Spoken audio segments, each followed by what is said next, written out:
विधानसभेमध्ये जे गेले 2 तास चाललंय त्यातला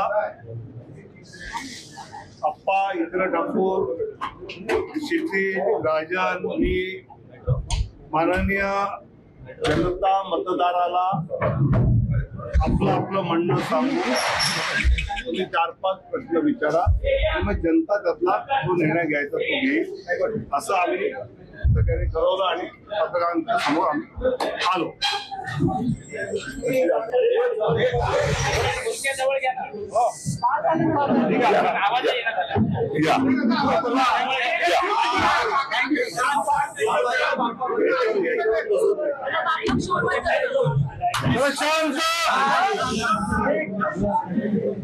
राजन बोला. माझा सगळ्यांना नमस्कार. 2 दिवसापूर्वी साहेबांशी माझं बोलणं झालं की या नागपूर विधानसभेमध्ये एकही राज्याचा नेता किंवा राष्ट्रीय नेत्याचा प्रवास झाला नाही, म्हणून आपण एक 10 मिनिटासाठी आम्हाला वेळ द्यावा, कार्यकर्त्याशी संवाद साधावा, ह्यासाठी तावडे साहेबांना मी आग्रह केला.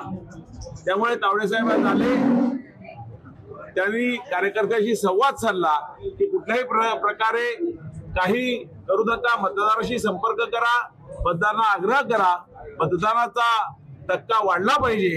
लोकसभेमध्ये हा टक्का जवळजवळ 52% होता, तर आता मतदार कसं वाढेल ह्यासाठी तुम्ही प्रयत्न करा, कार्यकर्त्याला असं आवाहन करण्यासाठी तावडे साहेब आले होते. शिक्षित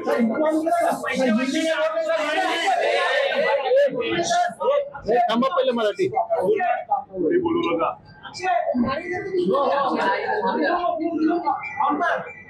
तुम्ही गेले काही दिवस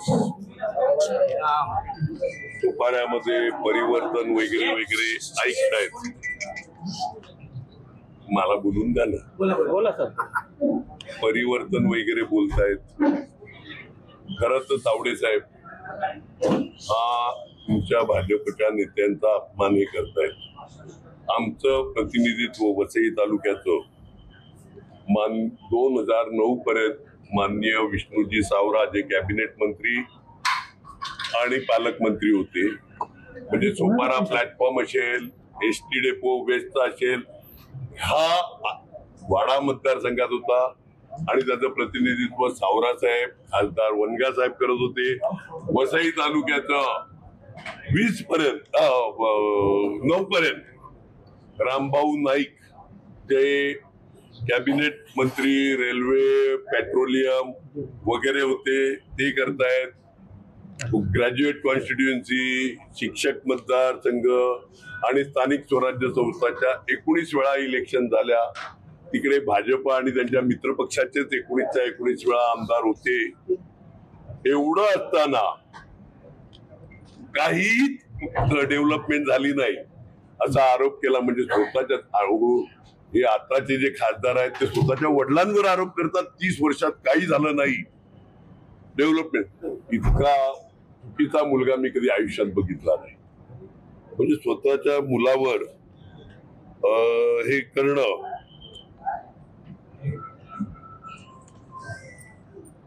चुकीचं आहे. आणि माझ्यावर आरोप करणारे कोण? तो ज्यांचा पुतण्या, मुलगा, भाचा हे सगळे कॉन्ट्रॅक्टर आहेत. खड्डे बुंजवण्यापासून साफसफाईचं कॉन्ट्रॅक्ट आणि कागदोपत्री आहे. हे कागदोपत्री आहे. घटनेचा उल्लेख सगळ्यात करायचा. माझ्याकडे नावं आहेत, ती नावं देतो मी. सगळे त्यांच्या नावावर निघालेले बिल आहेत, सब कॉन्ट्रॅक्ट घेतलेली आहेत. ती मंडळी माझ्यावर आरोप करते. धन्य आहेत.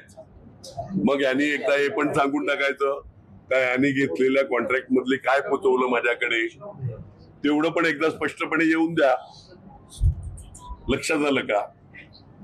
आज बीजेपीच्याच काही माझ्या मित्रांनी सांगितलं का तावडे साहेब माझे मित्र आहेत, क्षितिज ठाकूर त्यांना काका बोलतो, क्षितिज ठाकूर त्यांना काका बोलतो, काय हे पैसे वाटप आता तावडे साहेब, राजन नाईक बोलले का कोणीही मोठा नेता आला नव्हता, पण तुम्ही थोडक्यात सांगायला पाहिजे होतं. तुम्ही एका सर्व्हे मध्ये ही सीट 0 आहे आपली, त्याच्यामुळे नेते कोण आले नाही.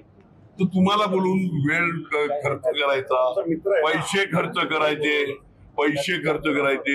आज तुम्ही सांगतात का बॅगा वगैरे दाखवायच्या नाही, डायऱ्या, सगळे डायऱ्यावर 300 के 400 के म्हणजे 1000. निवडणूक आयोगाने किती पैसे पकडले या हॉटेलमध्ये त्याचा पण उल्लेख. एकाच रूम मध्ये 10 लाख रुपये अजून खर्च चालू आहे. मग हे पैसे कुणाचे? आता एवढं तर सांगू नका का ते पण हितेंद्र ठाकूरचे होते पैसे.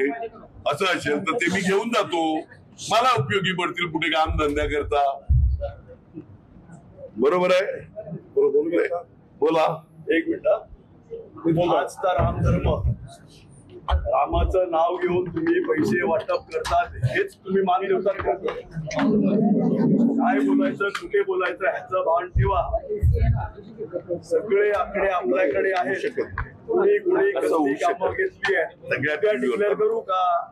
आई साहेब डिक्लेअर करू का? सगळे उद्या डिक्लेअर करू का? दुसऱ्याकडे कॉन्ट्रॅक्टचे वगैरे करायचे का आपण? मला असं वाटतं की आज बोला ना, प्रचार करता आई साहेब मला बोलू दे. हे आकडे डिक्लेअर करायचे का आपण? नंतर करा. आता तुमचं बोलून घ्या, नंतर तुमचं बोलून घ्या. विचारतोय, बोला. आमदार साहेब तुमचं बोलून घ्या. विचारतोय, बोला. हे आरोप झाले. अरे आता मी बोलतो. मी 10 लाख कुठे आहेत? 10 लाख कुठे आहेत? आता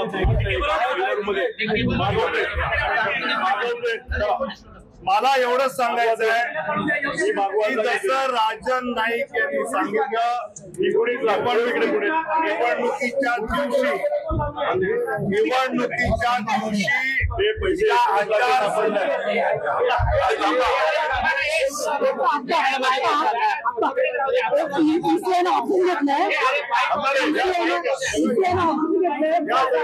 आचारसंहितेच्या विषयातल्या त्या दिवशी वोटिंग मशीन वगैरे याबाबतची माहिती दिली आणि त्यामुळे कुठेही इलेक्शन निवडणूक नाही. त्यामुळे वास्तव आम्ही सांगितलंय. जितेंद्र आव्हाड यांनी पण आपलं